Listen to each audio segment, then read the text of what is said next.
असं त्याची व्याख्या केलं पुरुषा म्हणजे पुरुषत्व ज्याच्यापेक्षा आहे असं तो असं नाही. जीवात्मा जीवात्माचं काही घेत नाही ना, इंद्रिय वगैरे काही नसतात ना. तुझा जीवात्मा हा नुसतं निर्गुण निराकार चैतन्य त्याला पुरुष म्हणण्याचं काय कारण आहे? ब्रह्म जसं निर्गुण निराकार आहे तसं जीवात्मा निर्गुण निराकारच आहे ना. चैतन्य चैतन्य भेद नाही म्हणून त्यांनी सांगितलं पुरुष म्हणजे पुरी शेते पुरे शेते पुरी शेते.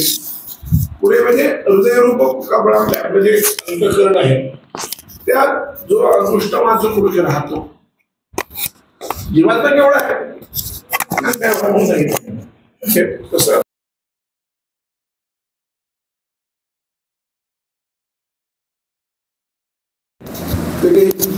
व्यापार हे नाही खरं नाही.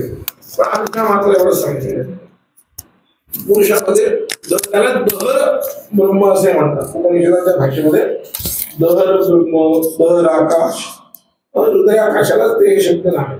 तर ते म्हणून पुरुषच चादिदैवतम म्हणून म्हणाले त्या अधिभूत म्हणजे मग आदिदैवत पुरुष जाण्याचे जे प्रकृतीचे भोगीचे उपाय दिले. प्रकृती त्याच्यासाठी निर्माण झाली. प्रकृती जी आहे ती परार्थ निर्माण झाली असं सांगितलं सिद्धांत. प्रकृती काय निर्माण झाली तर सांख्य असं म्हणतात की प्रकृतीला स्वतःसाठी काही काय घेणं नाही देणं ती पुरुषासाठी निर्माण झाली. जो जीवात्मा आहे त्याच्या भोगासाठी प्रकृती निर्माण झाली. तेच ज्ञानोबांनी सांगितलं की अधिदैवत कोण आहे तर म्हणजे पुरुष जो आहे. म्हणजे जो प्रकृतीने कर्म केले असताना ते कर्म मी केले असं म्हणतो तो पुरुष. जीवात्मा करतो ना प्रकृती क्रियमाण भगवद्गीतेत आहे प्रकृती क्रियमाणाने गुणे कर्माणि सर्वशः अहंकार विगुणात्मा कर्ता विद्यमन्यते असं एक 14 श्लोक आहे. त्याचा अर्थ काय प्रकृती क्रियमाण आहे. प्रत्यक्षात कर्म कोण करतं तर प्रकृती करते.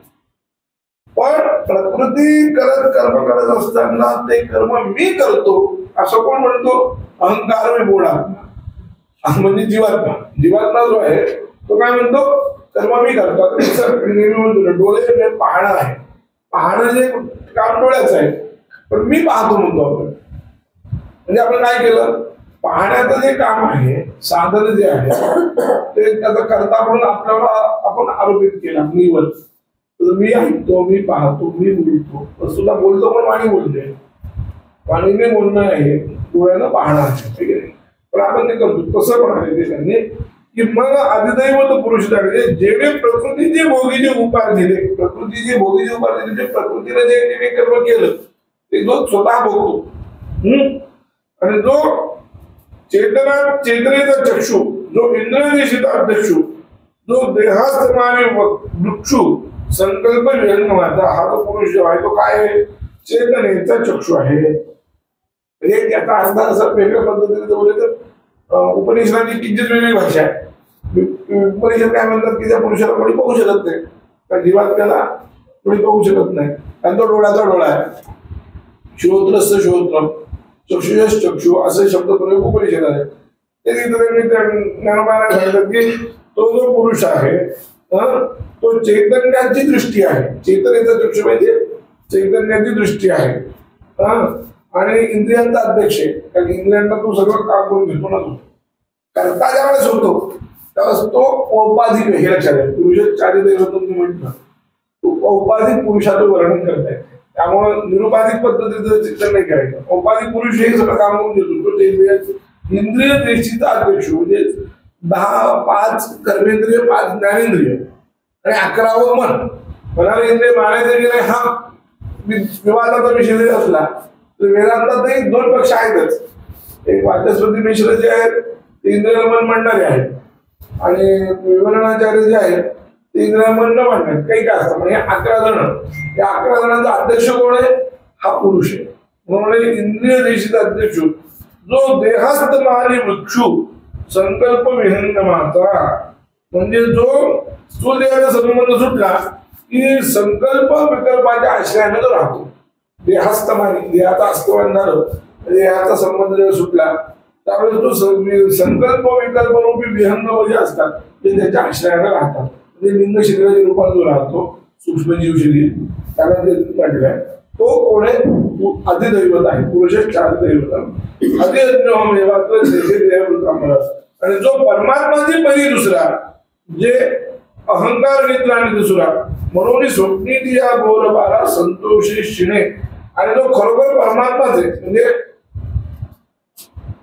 साक्षी इतर परिभाषेत बोलायचं म्हणजे वेदांत जो साक्षी आहे जो परमात्माची परी जे अहंकार निद्रा निधसुरा अहंकार निद्रेनं झोपल्यामुळं असल्यामुळं ज्याला आपण परमात्मा तो वेगळा झालाय आपल्याला झालेला आहे त्याच्यामुळं अहमचं स्फुरण झालं ना नुसतं जीवात्मा पण साक्षी काही एकच झालं तर तो स्फुरण जे झालं तेव्हापासून द्वैत निर्माण झालं. स्फुरणरूप व्यवहार झाला नाहीतर तो स्फुरणरूप व्यवहार झाला अहंकार निद्रेमुळं निधसुरा तो झोपलेला आहे आणि म्हणून स्वप्नाच्या संतोषी शिणे म्हणून जो स्वप्नाचा व्यवहार झाला पाहतो आणि संतुष्ट होतो तो जो आहे तो साक्षी म्हणजे कोण आहे मागं रूप आहे म्हणजे अधिभूत निरोभाव पुरुषाच्या अधियज्ञ हा अहमेवात्र देहे देहभूतांबर देह धारण करणाऱ्या लोकांच्या देहामध्ये मी अधियज्ञ स्वरूपामध्ये राहतो. जीव येणे नावे त्याच अधियज्ञाला म्हणतात जीव येणे नावे जे ते अरविंद स्वभावले ते अधिदैवत राहणारे पंचायतींचे ज्याला आपण जीव या नावाला संबोधतो तो जीव काय या पंचायतनाचं म्हणजे पंचमहाभूतांचं जे आयतन आहे अधिकरण आयतन या शब्दाचं स्थान किंवा शरीर त्याच्यामध्ये राहतो ते अधिदैवत राहणार त्याला अधिदैवत म्हणाले. आता हे जे शरीरग्रामी जो शरीर भावात उपशमी तो अधियज्ञ पंडुक म्हणा आणि या शरीरामध्ये जो असलेला अधियज्ञ आहे तो मी आहे. म्हणजे याचा अर्थ असा की निरूपण निराकार किंवा अंतःकरणावच्छिन्न उपाधी असलेलं जे चैतन्य आहे ते झालं मी म्हणजे परमात्मा साक्षी त्याला अधियज्ञ म्हणतात. आणि अंतःकरण विशेषण ज्यावेळेस झालं अंतःकरण विशिष्ट जे चैतन्य झालं त्याला म्हणायचं जीव. एकच जीव आहे एकच चैतन्य दोन चैतन्य नाही आहेत दोघं वेगळे ईश्वर वेगळा आणि परमात्मा जीव वेगळा असे दोघं आत बसले जाता नाहीये. तरी आपल्याला वाटत होतं त्या वाक्यावरून असं वाटतं की ईश्वरी म्हणतो ना की मी हृदयेश्वरी ईश्वर सर्व भूताला हृदयेश्वरी हृदयामध्ये मी राहतो जीव कुठे राहिला तो जीव वेगळा असं आपल्याला वाटायला लागलं तो राहत नाही एकच चैतन्य त्याला अंतःकरणाची उपाधी आणि विशेषण असं जर झाली किंवा वेगवेगळे नावं पडतात. ही सगळी प्रक्रिया जी आहे त्या सगळ्या प्रक्रियेचा अर्थ दोन चैतन्य आहेत असं करायचं नाही.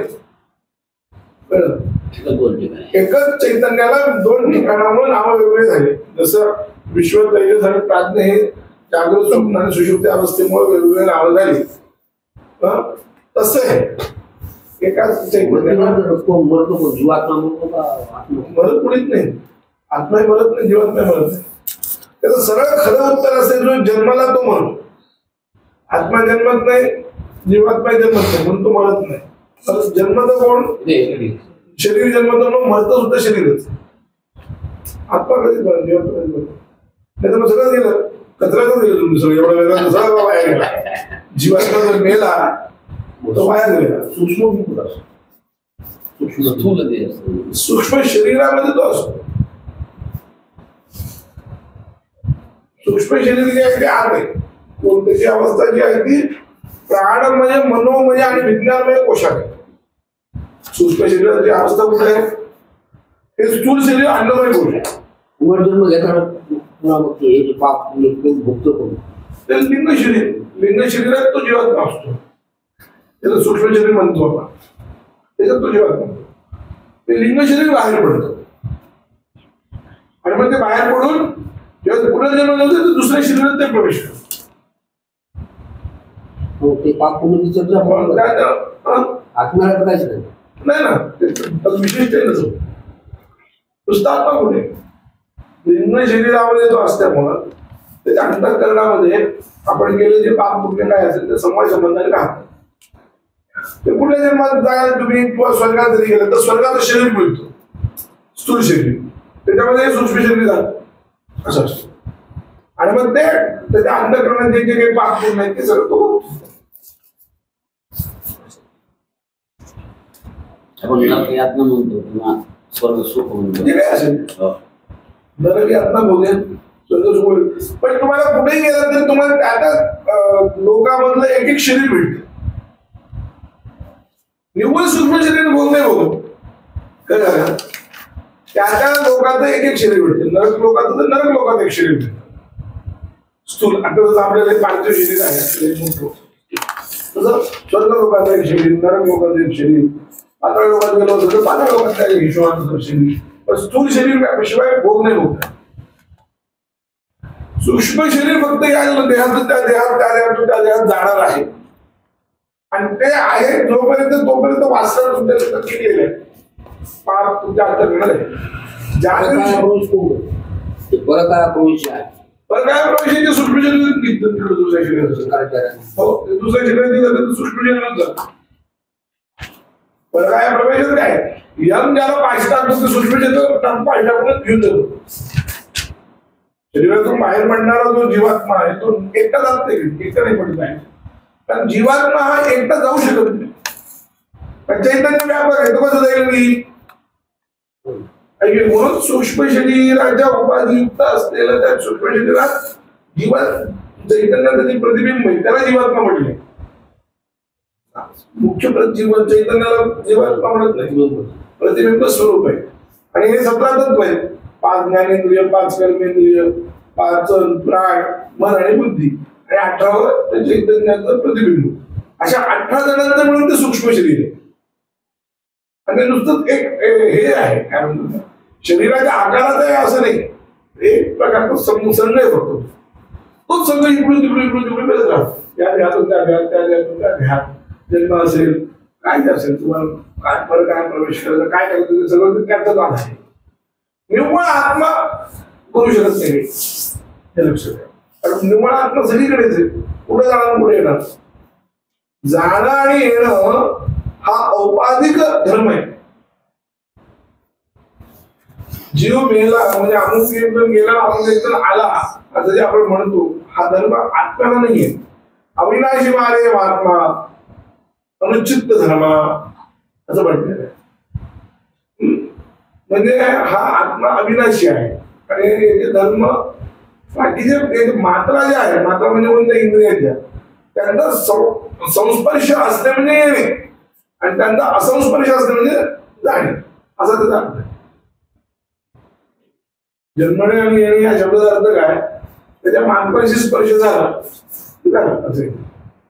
म्हणून औपाधिक शब्द आहे हा अमुक जन्मला अमुक वेळेला तो शरीरातूनच उपाधीला युक्त आहे किंवा लिंग शरीराला धरून जाणं येणं वगैरे. जीवात्मा गेला गेला लिंग शरीराला धरून असं.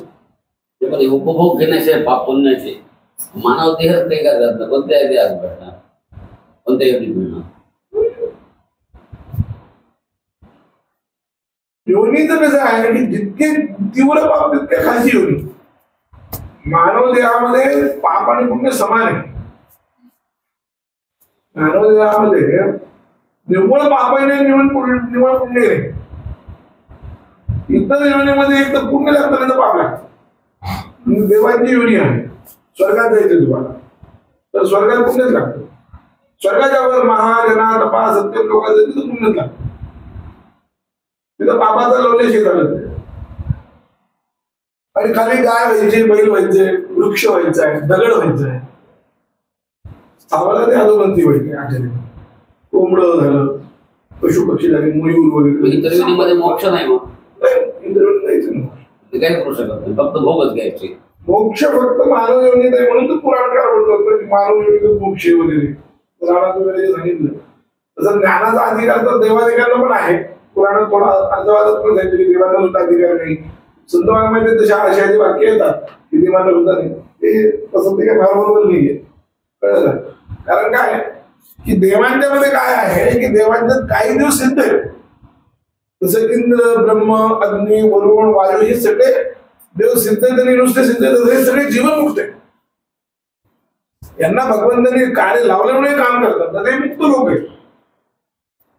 यांना ज्ञान सगळं आहे, जीवन फक्त काही काही काळापुरतं ती लीला दाखवण्यासाठी ते तिथे लीला चाललेल्या असतात. सृष्टीचं एकंदरीत जे आहे चांगलं सर असं प्रवृत्तीचं भांडण वगैरे हे सगळं दाखवण्याची लीला चालली. त्याचं इंद्राला सगळं ज्ञान आहे, खुळा नाहीये. आपण समजतो तसा खुळा नाहीये. उगीच पळत गेला मला वाचवा म्हणलं कारण ती लीला आहे. तो एक भगवंताचा लीलेचा भाग आहे. एक मुली आहे आणि जरी पुण्याची पावली इंद्रपदाची मोठी उतरेल सर्वेची येऊ लागते माघारी, मग ते इंद्र सुद्धा माघारी येतो असं कसं काय म्हणजे? नाही पण इंद्र तसं त्याचा तो अर्थ नाही करायचा ते सांगायचं. इंद्र जो आहे काही पुण्य असल्याशिवाय इंद्र होता येत नाही. त्यामुळे इंद्र पुण्य आहे म्हणजे पुण्य संपणार पण आहे या अर्थात तो फक्त तो आहे. त्या अर्थ इंद्र पण नाही तो माघारी येत नाही. तो बरंच प्रविशंती परमपदम ब्रह्मदेव झालं इंद्र झालं हे परमपद परमपद प्रविशंती परमपदम परत शांते कृतात्माना परत शांती प्रलयाच्या शेवटी कल्पाच्या शेवटी कृतात्माना सगळ्या कृतकृत्यता प्राप्त होते. त्याचे ज्ञान आहे आत्ता दिलेलं ते ज्ञान कसं आहे ते कुडून लावल्यासारखं ज्ञान आहे. ज्ञान नाही असं नाही म्हणजे आता उपयोगाचं म्हणजे कुठून झालं शेवटी शेवटी त्यांना ते ज्यावेळेस त्यांचं ते कार्य काय संपेल तर ते ज्ञान त्यांचं प्रगट होतं आणि ते मुक्त होतं.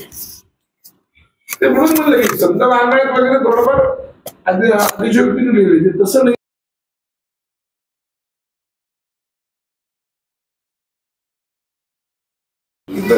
त्याच्या स्पष्टपणे सांगितलं भागल बादरायणोस्ती असं त्याच्यामध्ये ब्रह्मसूत्रामध्ये देवताधिकरण नावाचे एक अधिकरण म्हणजे देवतांना सुद्धा अधिकार आहे.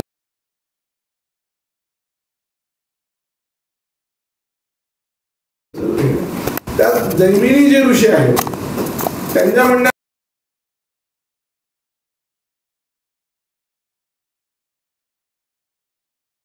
बाबा अनधिकारण जैमिनी हे मधु वगैरे विद्या उपासना उपनिषद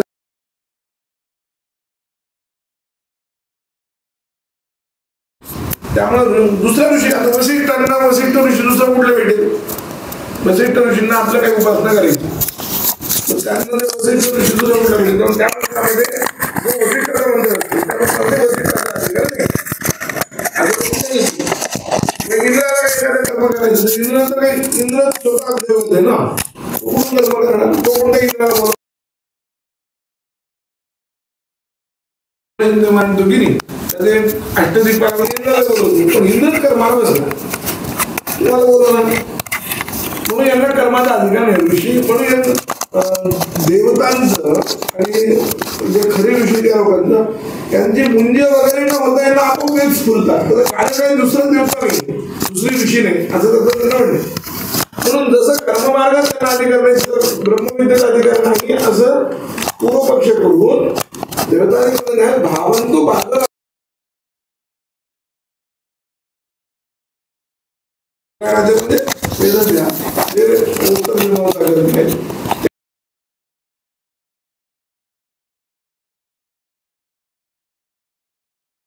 ब्रह्मचिंतन आहे.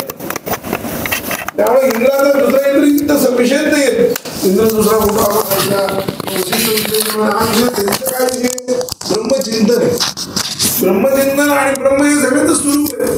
स्वरूप चिंतन सगळ्यांनाच करण्याचा अधिकार आहे म्हणून तिथं देवतांना सुद्धा अधिकार लिहिले महाबंधू बादरायण अस्ति असं सूत्र आहे ब्रह्मसूत्र. त्यामुळे देवतांना सुद्धा वेदांतामध्ये अधिकार आहे.